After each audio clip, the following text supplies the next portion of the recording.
Hello and welcome to Virtual Concert Hall's live music channel. I have with me the amazing Dr. Anna Ospenskaya, and welcome. This is a great time to do another show together.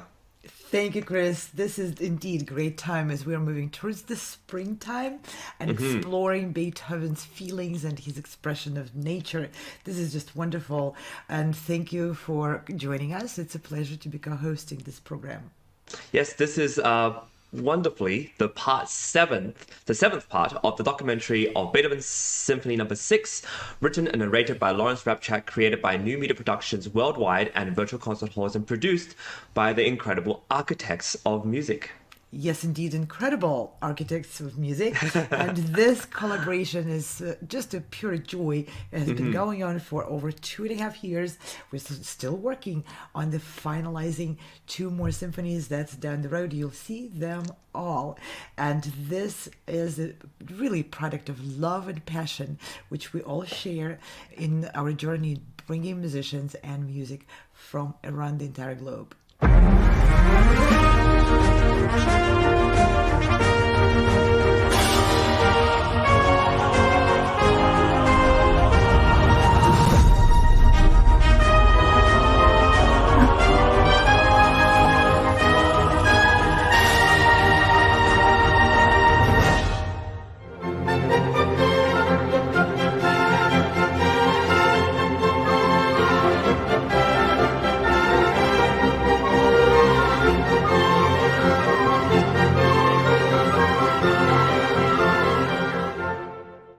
And when it hits, Beethoven adds 2 trombones to the orchestra, along with the first appearance of the trumpets and timpani. There were massive sustained chords in the winds and brass, which you heard, and dramatic descending arpeggio figures in the violins, which must qualify as the melody here. Big diminished 7th chords, and at the bottom of these columns of sound, the cello and bass are wildly rushing with this figure. The cello play groups of 5 notes, while an octave below, the basses play 4-note groups. Obviously, it's an orchestral effect. There's no way that this could be heard clearly. And the harmonic layout of the music, it's pretty basic, actually. You have F minor, our tonic key, E diminished 7th chord, A diminished 7th chord, moving to B flat minor, a lightning flash, then another lightning flash, arriving now in C major, which is the dominant key of F minor. And the raging storm in octaves by the full string section. And you see how effective those diminished 7th chords are in depicting the tempest. Then there's more shuddering strings. The violins and violas play tremolo like so. And the cello and bass continue to evoke the ominous rumble of thunder underneath.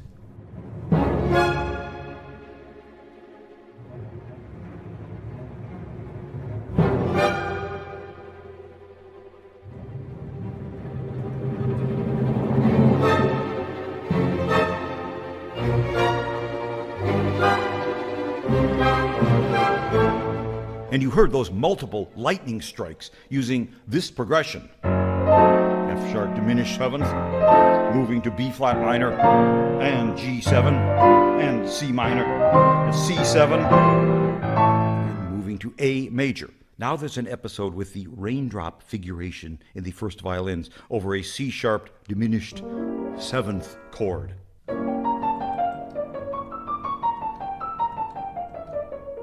Then there's more tremors in the cello and bass, and this rhythmic figure in the woodwinds. And the raindrop 8th notes in the violins. And miles below, the cello and bass are rumbling.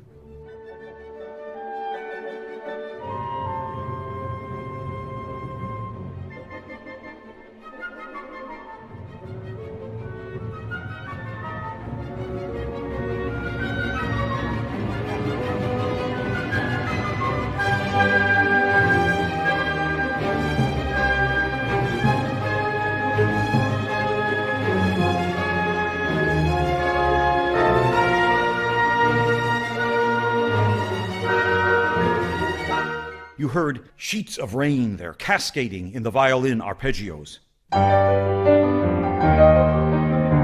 And now a return of the big octave theme. 3 times, leading to a fabulous depiction through simple chromatic scales of gale force winds sweeping across the landscape.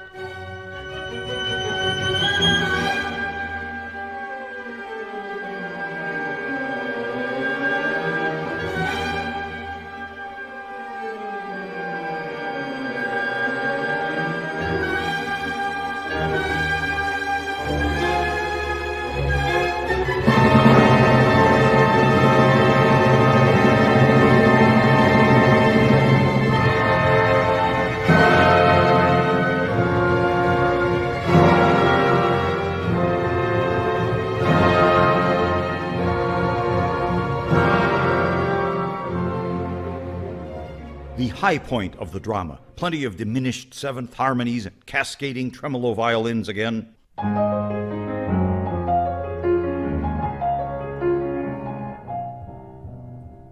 All of this superbly structured, phrase by phrase, by Beethoven. And as the storm dies away, we hear what I think is the single most stunning passage in the entire symphony. Beethoven's total mastery is so obvious here. The boom of thunder is gradually fading, just strings and timpani, that's all, on simple dominant and diminished seventh chords. And just the double bass is rumbling way below.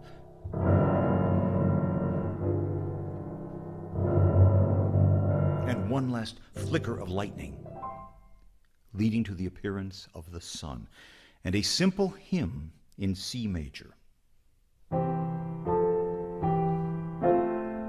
And on this chord of the hymn, this is amazing.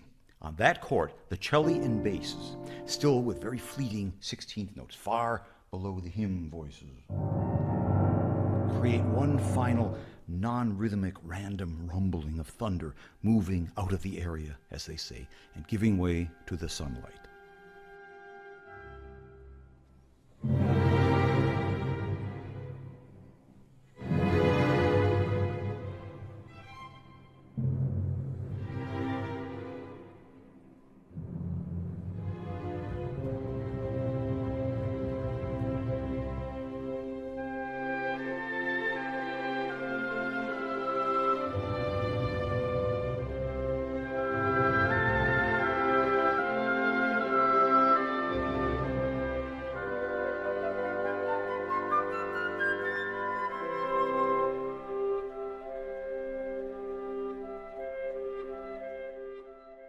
I think it's the greatest moment in this work.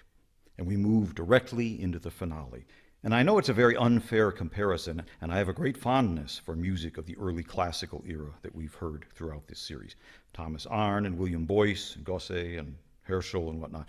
But Justin Heinrich Knecht's Pastoral Nature Symphony makes clear just how towering is the creative power of Beethoven's music.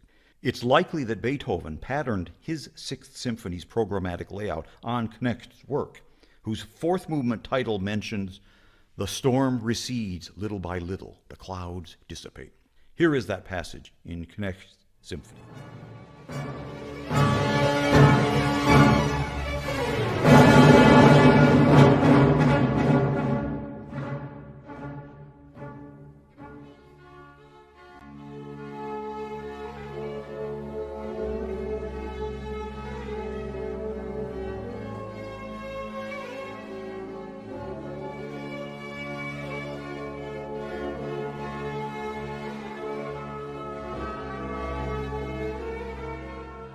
And here again is Beethoven's storm receding into the distance, the appearance of the sun, and those astounding faint rumbles of thunder in the cello and bass, written only 20 years after Knecht's symphony.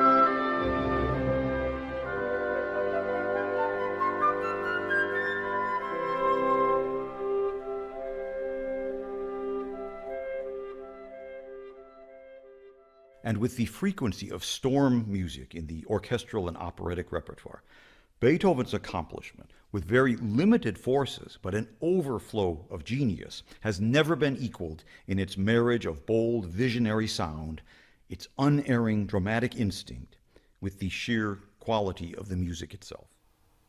Well, there you have it. That's the fourth movement, and just what a way to transition. And I love, like, once again, this comparison between Beethoven's predecessor next and his partial symphony, and the kind of skeleton that Beethoven took, but then transformed into something that's just remarkable.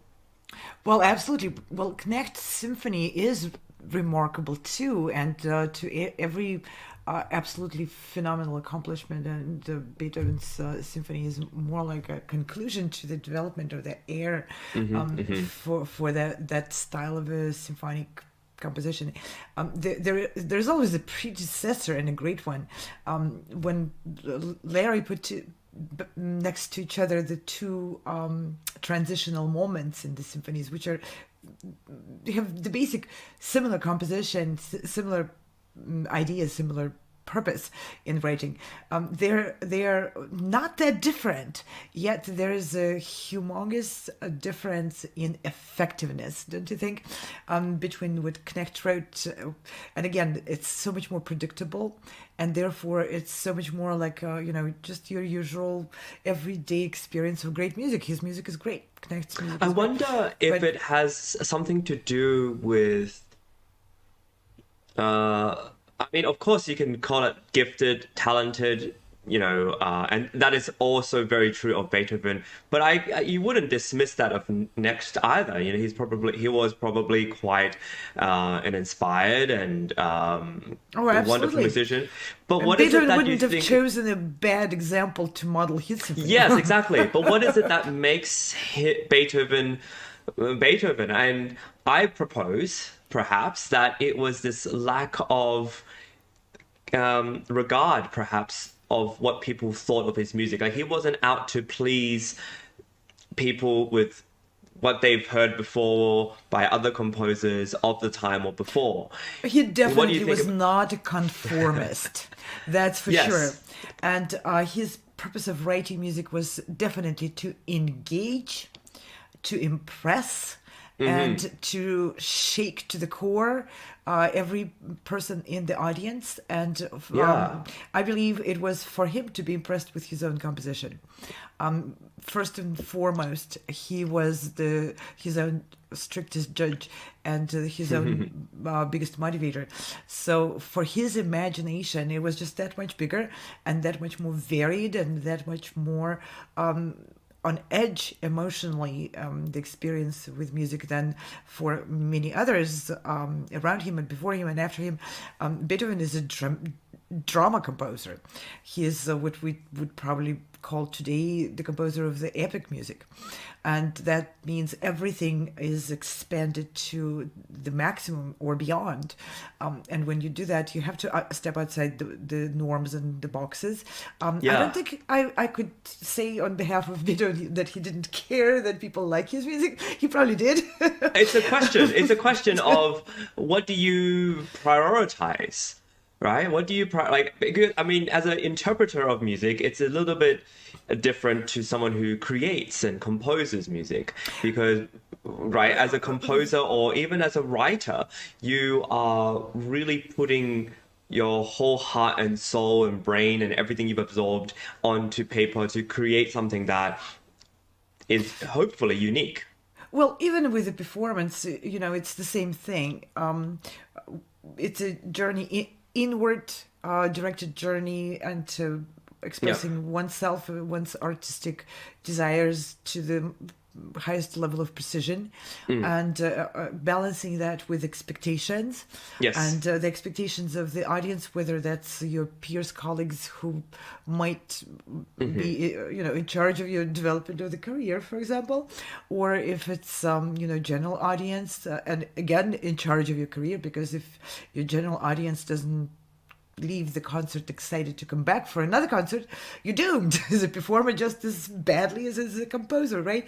And so it's So the same. what is it though Yeah. that I'm just doing this for the sake of our discussion and our debate, but so we also in the video discussed and looked at a variety of techniques that Beethoven used, right? We have these groups of five against the groups of four, which represents this sort of wilderness, the whirling tempest and rumbling of thunder against diminished chords, right? These Absolutely, are and I want to point out that part is one of really pretty revolutionary things to do when you put the lower strings together, and one group is playing quintuplets, groups of five, and the other one is doing, groups of four against each other. It's composed in a way to make sure that it's not going to be clearly heard, and that's what Larry Rapchak immediately pointed out. Right. With the purpose. So Beethoven, of course, ran into, I'm sure he ran into expecting and getting pretty sharp feedback from musicians who were reading the symphony and say, "What the heck did you write in here? That's unplayable. That's unheard." Five against five? four. Yeah. Yes. We But can't also, play it and people can't hear it. So, and then what else? He does incredible things. He does he portrays the lightning strikes, right? And how does he do that? We've seen, and Larry talks about in the video, the lightning strikes with chord progressions, and they ascend. So he's using musical techniques not only to represent the groups of five and groups of four to get the rumbling of the storm and that, but he's also he's portraying lightning. Then there's these amazing techniques he uses where he uses raindrop eighth notes against the rumbling of the cello and the basses in the background, and you have another technique. And that's another layer of polyrhythmia, which he puts in here in the vertical of the symphony. You have quintuplets, five groups for each beat, and then quadruplets in the basses, and then on top of it you have eighth notes going down as a raindrops in there. So you get five against four against two, and then it just keeps piling up, and of course and then you have then also like he uses chromatic scales, and this is really cool because Larry talks about how he uses chromatic scales for the galing winds. And so again, what is really cool is there's almost a specific musical device or combination of musical devices to portray something that's in the in nature that you hear. And the best part, obviously, when we can talk more about this, is this, as the storm dies away, this singular most stunning part which Larry loves and describes is like a hymn-like chorale with the sun appearing out of nowhere. So what I love about that is it's really clear that now C major, this chorale in C major, is the appearance of the sun, and it's so wonderful and beautiful. And my question now is to you, do you think this is unique to Beethoven, that he has this and he's able to use musical devices? Or do you think that there's just some way in which Beethoven is able to combine it all, sort of put all this as, architecture-wise, put it all into different layers and to make it a story that's very convincing? Yeah, absolutely. And he adds also the instruments which show up in particular parts and all that. I mean, that's an eternal question, and it's $1 million question, Chris. Is talent a unique inspiration which just happens to people all of a sudden out of nowhere, or is it a combination of life experiences, factors, attitudes, work, and all of that? And I think it's both in a way. Of course, yeah. Yeah. I think talent is just a predisposition, and I usually like to describe talent as a desire. Okay, and some people just have a more desire to dig deeper and go wider and higher, and just to push through more, search and try and error, and just grinding through the process. Okay. Yeah. And some people put themselves more into that process, both in terms of how much they do it and with how much intensity they do it. And Beethoven is one of them.